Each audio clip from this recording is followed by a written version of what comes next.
Next on 9 News, he was part of the crowd that stormed the Capitol attacking officers. And now a Coloradan has pleaded guilty to those charges against him. They were trapped for hours with nowhere to go. By that time, it was 9:40 at night. It's 28 degrees. People are pulled off the side of the road, running out of gas. A simple problem causes a major backup on I-70 for people trying to get home from a day on the slopes. Plus, a chance to help students. That's how our program even lives and breathes, and it grows or dies based on how many instruments we have given it on a year too. A program brings music to students who might not be able to play. 4 o'clock at 9 News starts now.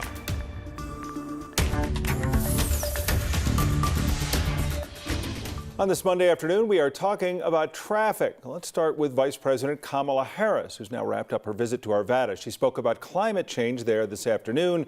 We'll have more on that discussion in a moment, but first a heads up for the drivers in the northern part of the Denver metro area. That's right. Her visit, her departure are going to cause some major traffic snags for anyone traveling between Arvada and the airport this afternoon, which is, well, a fair amount of distance. Let's take a live look at I-70 right now, where there are some road closures they tell us about, but we're not seeing a problem right now. Earlier today, they were just saying stay away from I-70 in Wadsworth. Arvada police had told everybody, please, consider some alternative routes. We don't see it right now. They said it was between 1 and 5 p.m., but we're told she's still speaking. So that's part of the reason why we're not seeing that right now. So they've got rolling closures. In other words, a 9 News staff member caught this video of the motorcade at I-70 in Chambers. So you can see it did cause problems earlier. You can expect more around I-70 as the vice president makes her way east. Her departure may cause some problems, as we mentioned, for the evening rush hour. She landed at DIA about 1 this afternoon, met by Democratic Congresswoman Brittany Pedersen. She's the new one. They made their way to the Arvada Center for a conversation about climate change. The vice president touted the president's legislation addressing climate change, saying she is optimistic for the future because she's already seen what's been accomplished.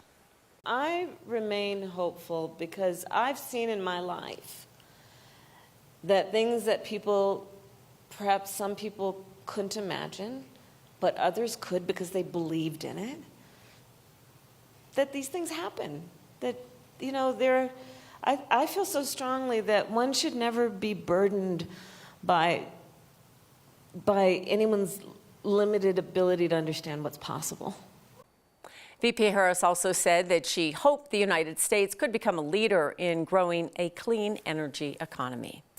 So the drive home from a day on the slopes started relatively uneventfully for another man, also from Arvada, and then he came to the Interstate 70, and that climb up to the Eisenhower Johnson Tunnel. And Sundays can be tough. And it was nothing happening. But he got stuck there. It turned into an hours-long traffic jam. Thousands of other drivers collected as well, and Kevin Vaughn from our 9 Wants to Know team is with us now. Kevin, this seems like it was an ordinary problem, but instead it became a major mess. The root cause was an ordinary problem, Tom. It was a pothole in a bridge that brought traffic to a standstill. First hour is frustrating. It was Saturday on eastbound I-70. Second hour, you're literally miles before you can go anywhere. Todd Phillips was among thousands of drivers heading to the Eisenhower Johnson Tunnel, or rather, not heading. I-70 has been closed before. It's not a new thing for Colorado. But for him, this backup was. He passed Silverthorne at exit 205, the last stop before the tunnel. We saw a CDOT sign that said I-70 closed, must exit at 216. Exit 216 is on the other side of the divide. Phillips never got there. The whole time we're trying to inch our way up and keep stopping and going. We're just sitting there. What he didn't know was that a huge pothole east of the tunnel was to blame for a bumpy ride that lasted 4 hours and covered less than 8 miles. By that time, it was 9:40 at night. It's 28 degrees. People are pulled off the side of the road, running out of gas. I saw one guy changing his baby's diaper. Phillips said he had 2 choices. The first was run out of gas. He took the second. Luckily for us, we were in the left lane, so we had to make an illegal U-turn to get back down to Silverthorne and get gas. Then he took a back way home, arriving in a couple hours. Fixing the highway took a lot longer. Work wrapped up at 4:20 a.m. Sunday. I realize we got lots of people, we got lots of traffic. You can't magically fix that, but you can certainly mitigate it. And I think we do an extremely poor job of that. So. Colorado Department of Transportation officials said there were warnings posted long before the one Phillips saw. It's not clear, however, if they were up at the time he drove by those highway signs. And that's one of those things. Well, once you're in, you're in. And that's maybe where CDOT could mitigate this by finding ways to get what was his illegal left turn and make that into an actual escape route. Right, or in this case, if it had said, we recommend you exit here at Silverthorne and go over Loveland Pass or go south to 285, that would be another option. So our phones, our maps sometimes will tell us that this is going to happen. Yes, CDOT officials urged people to download their app, CoTrip, and said that it will send out warnings when these things happen so that you'll get in real time notified of highway closures. Yeah, people need that. I mean, to be fair, we've all know that weekend traffic coming back from skiing or whatever, boarding just weekend in the mountains is always rough, but this is exceptionally bad. And there's a lot of people that, even people that live here, that maybe only take that trip a couple times a year. So you might not know, oh gosh, I got to exit here. That's right, and there are lots of people that were stuck for 4 hours and more posting messages on Twitter and other social media platforms over the hours as they were creeping up the hill. We do now have the chance to get information. It used to be you would just sit in traffic. And wonder. And sit and just wonder and wonder. Now you may know, I feel bad for him. I feel bad for the guy who changed the baby, too. Yeah. That was a long time to be out there. Well, we'll see what happens as they go forward, but thanks for the update. Yep. Let's take a live look outside. Beautiful sunny day. So we've had some gloomy days lately. We enjoy the sunshine. And we show you Coors Field because you know, Kathy, today is 1 month away from the home opener. I'm so excited. How excited are you? Looks good. So I'm excited? Pretty darn excited. I mean, There's Kevin. Everyone's excited. Kev, are you okay? Kevin's excited too. I think when you start off the week like this too, you start to believe that maybe spring is around the corner when you've got abundant sunshine and temperatures that are comfortable, and it just kind of gives you hope. Now remember, daylight saving time does begin on the 12th. We're going to spring ahead 1 hour, and spring begins on March 20th. So the vernal equinox is just a few weeks away. Today, not bad. Tonight, we're going to see some low cloud and fog move in overnight, and that may be a part of something you'll have to deal with for the morning drive tomorrow. Temperatures have been all over the place because of the wind, and we're seeing close to 50 degrees in downtown Denver, but only upper 30s out at the airport with some milder conditions in southeastern Colorado. We've got the southwest flow transporting in all the high and mid-layer cloud cover, a big trough in the Pacific Northwest, but the jet stream is going to keep a lot of this moisture north of our forecast area. So we have a partly sunny sky out there now. Winds out of the east and southeast are going to drive in that low cloud cover overnight and the fog and maybe some areas of freezing drizzle. So just be aware of that when you're headed out early tomorrow.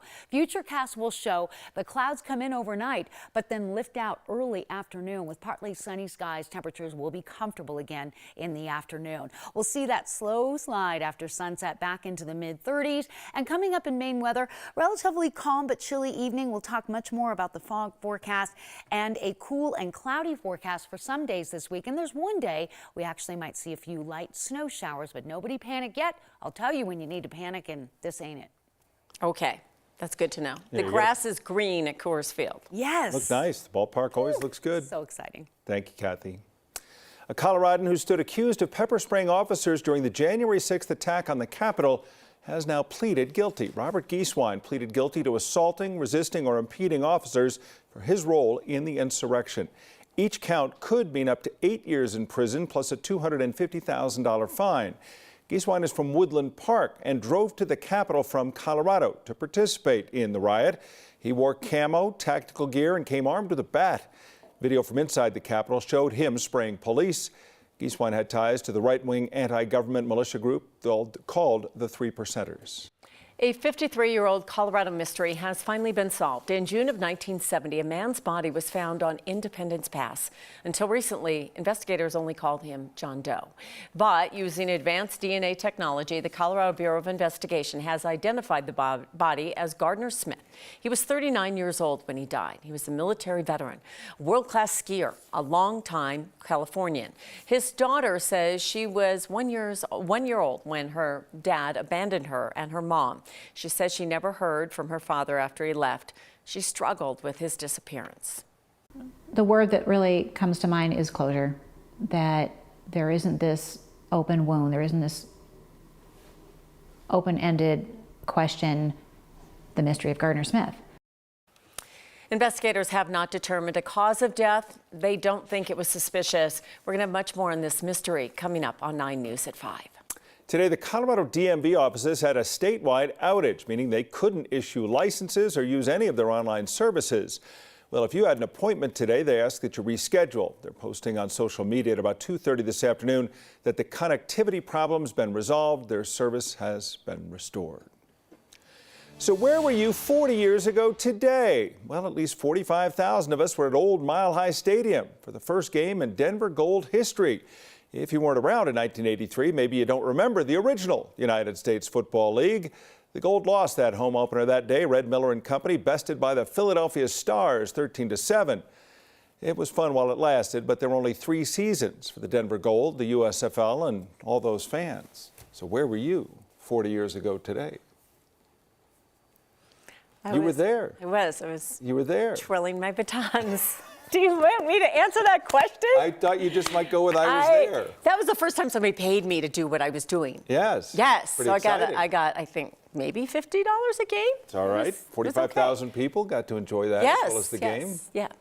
So it was fun. We'll leave that there. But that idea of spring football never really kind of got Well, they keep going. trying. You know, XFL, tried, USFL, they're the World Football League. People keep coming back trying to fill that calendar out with America's love for football. But the Denver Gold in 3 seasons, you know, you remember Red Miller and Craig Morton coached them and Mouse They Davis. had some good players. Yeah, and they had, the last year was their best year. They went to the playoffs and got blown out in the first game, but they were basically a 500 football team. And I always remember them very fondly because our good friend Mike Nolan did the games on radio. So you always hear Mike on KLZ calling the games. So that was 40 years ago today. Some of us were there.